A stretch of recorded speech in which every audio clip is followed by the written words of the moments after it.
The day Harmon Tillage Lumber closed its doors for good, nobody in the small town of Clover Bluff, Mississippi thought much about the 40-foot pile of warped boards and cracked beams they left rotting behind the chain-link fence on Depot Road. Nobody except a 19-year-old named Curtis Webb, who stood at the edge of that pile on a hot morning in late October and thought, quietly and without telling a single soul, "That's mine now." He didn't say it out loud. Curtis wasn't the type to announce things. He just stood there with his hands in the pockets of his Carhartt jacket, the one with the torn left cuff his mother had stitched back twice already, and he looked at the lumber the way a chess player looks at a board that everyone else has given up on. Clover Bluff wasn't a big town, population just under 4,000, one stoplight, 2 churches for every bar, and a lumber mill that had been the economic backbone of the county for 61 years before cheaper operations down in Louisiana and across the border in Alabama slowly drained it dry. When Harmon Tillage finally shuttered, it took 312 jobs with it. Curtis's uncle Darnell had been one of them. His neighbor, Mr. Potts, had been another. Half the men on Depot Road had badges from that mill sitting in junk drawers somewhere, reminders of something that used to be solid and now wasn't. Curtis himself had never worked the mill.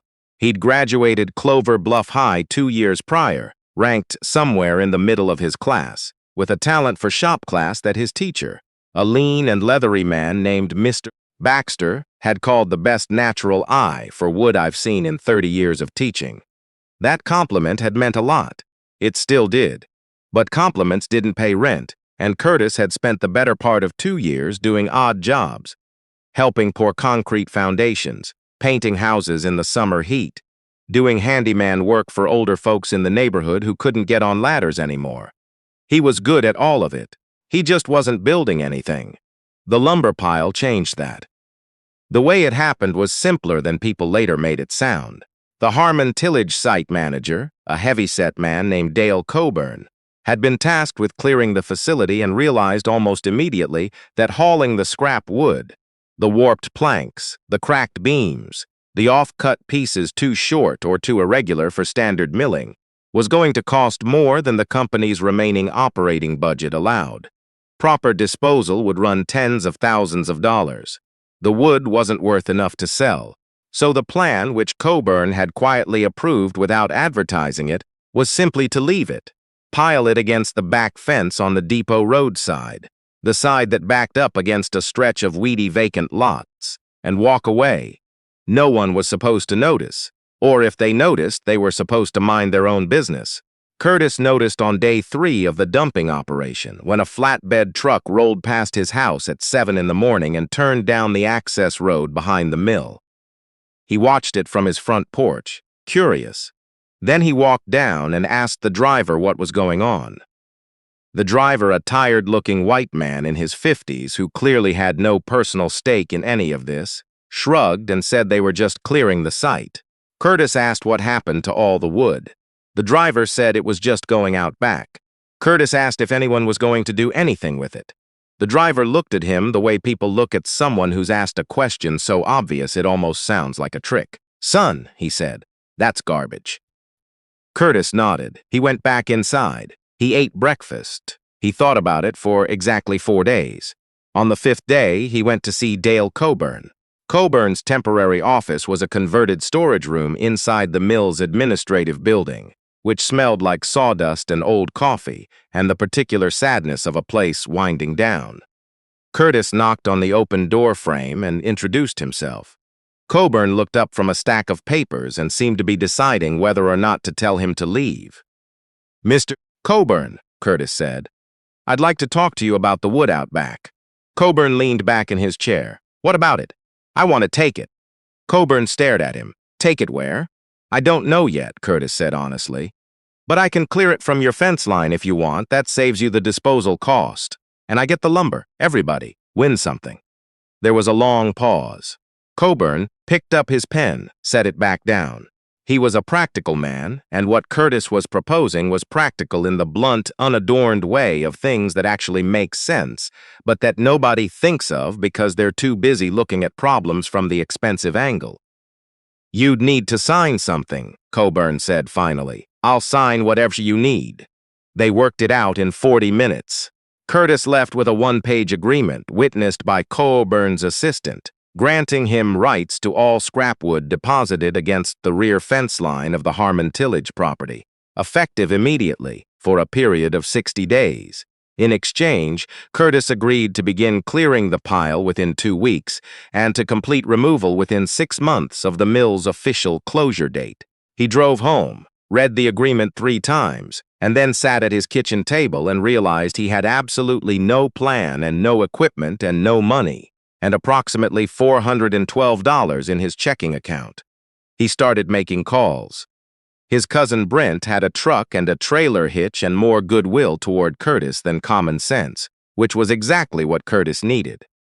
His friend Marcus had a weekend free and nothing better to do. Curtis's mother, Patricia Webb, looked at the single sheet of paper her son showed her across the dinner table and said, slowly and with the careful tone of a woman who has learned not to crush things before they've had a chance to grow, "Where you gonna put all that wood, baby?" Curtis had already thought about this. The vacant lot 2 houses down from theirs had been sitting empty for 11 years. It belonged to an elderly woman named Mrs. Rupert who lived 3 towns over and paid taxes on it out of some nostalgic obligation to the property her late husband had once planned to build on. Curtis had mowed it twice the previous summer for $20 a time.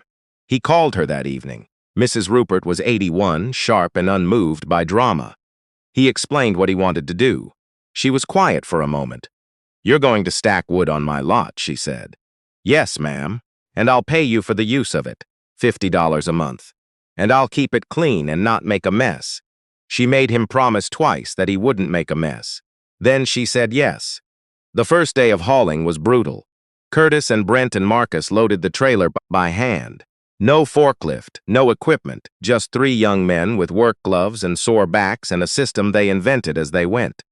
They could manage 4 loads on a good day. The pile was enormous. Curtis did the math and understood that this was going to take a very long time. He was right. It took most of that first autumn and into the winter. But something happened during those months that Curtis hadn't planned on. He learned the wood. When you handle lumber by hand, picking it up, turning it, stacking it, moving it from one place to another, you start to understand things about it that you never would sitting across a room. Curtis learned which boards were genuinely warped beyond use and which ones only looked that way because they'd been stacked wrong. He learned the difference between damage and character. He learned that some of the pieces Harmon Tillage had thrown away were old-growth longleaf pine, the kind of tight-grained, amber-colored wood that takes a century to grow and doesn't exist in commercial lumber anymore. The kind that craftsmen and designers and architects will pay extraordinary prices to work with because you simply cannot find it new. This discovery happened on a Thursday afternoon in November. Curtis was working alone, Brent and Marcus both having actual paying jobs that week, and he picked up a board that caught the light in a particular way and made him stop. He turned it over. He took his pocket knife and scraped a thin sliver from the edge. The grain was so tight it almost looked like it had been drawn with a pencil. He counted the growth rings in the exposed edge, so many that he stopped counting. He sat down on the pile and held that board across his knees for a long time. He took it home. He looked it up. He found forums, then websites, then a whole world of people who called themselves reclaimed wood enthusiasts, and restoration carpenters and architectural salvage specialists. He found listings where boards like the one he was holding were selling for $8, $10, $12 per linear foot. He found furniture makers who paid premium prices for slabs of old-growth pine because the wood was denser and more stable than anything grown commercially. He found flooring companies that specialized in reclaimed material and charged 4 times the price of new hardwood for it. He stayed up until 2 in the morning reading. He didn't tell anyone what he'd found. Not yet. He wasn't ready to be talked out of it. The sorting took weeks.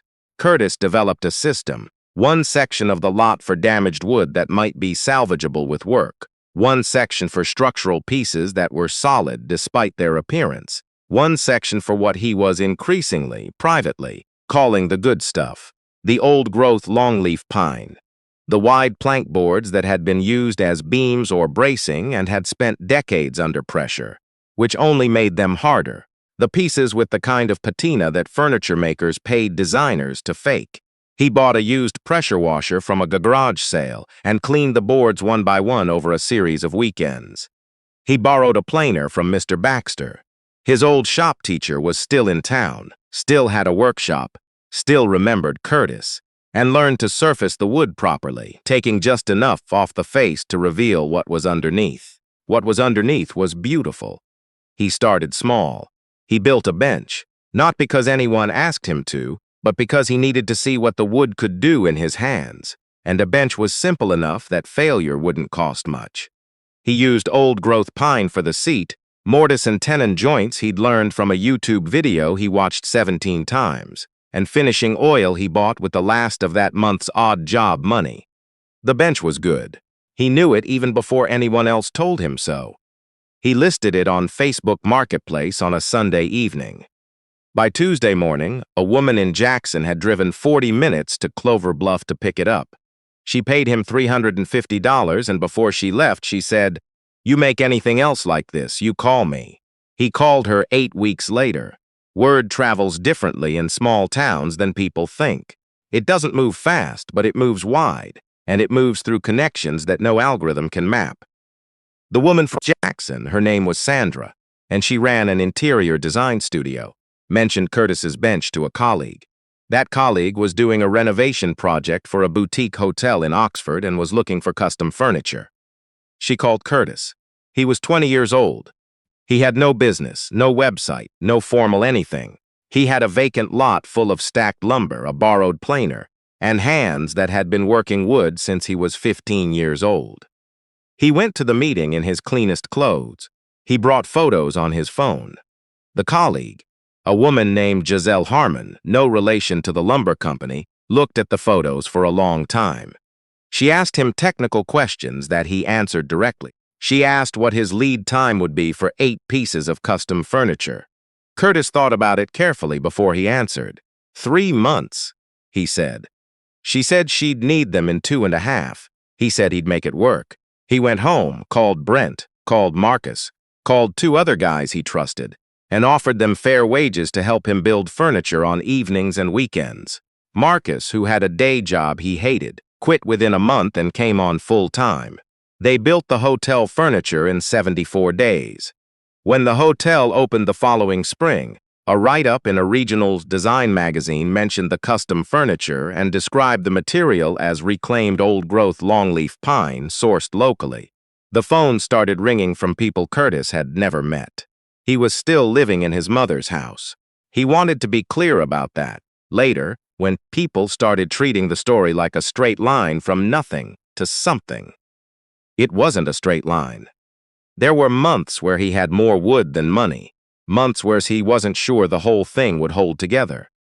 A winter where the lot flooded and he spent 3 days moving stacked lumber by hand in the rain to save what he could. A summer where a client delayed payment so long that Curtis had to take a painting job to cover his expenses, while Marcus held things together at the workshop space they'd started renting. A single bay in an old garage on the edge of town, $40 a week. His neighbor, a retired postal worker named Gerald Sims. Wait. Curtis's neighbor was a retired man who had watched the whole operation unfold from his front porch with an expression that shifted over the years from skepticism to something that looked, eventually, like quiet respect. He never said much. He was the kind of man who communicated in nods. One evening, when Curtis was unloading boards in the fading light, the man walked over to the fence and stood there for a moment. "You got something going," the man said. Curtis looked up. "Yeah," Curtis said. "I think so." The man nodded. He walked back inside. That was the whole conversation. But Curtis held it the same way he'd held that first old-growth pine board, with both hands, carefully, like something worth keeping. 2 years after that first agreement with Dale Coburn, Curtis Wesley Webb had a legitimate business. He'd registered it with the state, Depot Road Woodworks, LLC, and moved operations from the rented garage bay to a proper shop space he was leasing on the south end of town. He had 4 full-time employees and a waiting list. He made tables, benches, shelving, bed frames, mantelpieces. He made custom flooring for a restaurant in Memphis. He made a conference table for a law office in Birmingham that took 3 weeks and sold for more than his mother had made in her best year of work. The lumber pile was almost gone by then.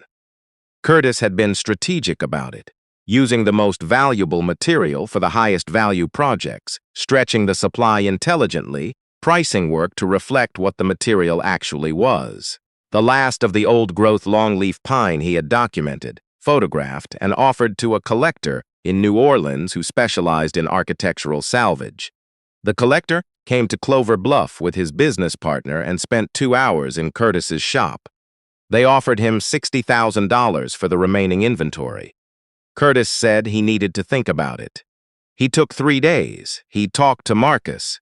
He talked to his mother. He ran the numbers 6 different ways. He went back to the collector and countered at $86,000. They settled at $79,500. Curtis sat in his truck in his own parking lot and read the signed agreement twice before he let himself believe it. The story got out the way these things do, through the regional magazine, then through a larger feature in a Southern lifestyle publication, then through the organic drift of things that are genuinely interesting. A video someone made of the Depot Road woodwork shop got shared a few thousand times. People called Curtis an entrepreneur, a craftsman, a success story. Some of the coverage mentioned that he had turned scrap lumber from a closed mill into a business worth well into 6 figures, which was accurate but made it sound cleaner than it had been. What the coverage didn't mention, because it wasn't dramatic enough, because it didn't fit the arc neatly, was the afternoon Curtis had driven back out to the old Harmon tillage site, which was mostly cleared now. Just a chain-link fence and some concrete pads and the particular emptiness of a place that used to be full. He'd parked and sat there for a while, not doing anything, just looking, thinking about the 312 people who'd lost their jobs when the mill closed. Thinking about his uncle Darnell, who was working in a distribution warehouse in Hattiesburg now and called home on Sundays. Thinking about the driver who'd told him that the wood was garbage.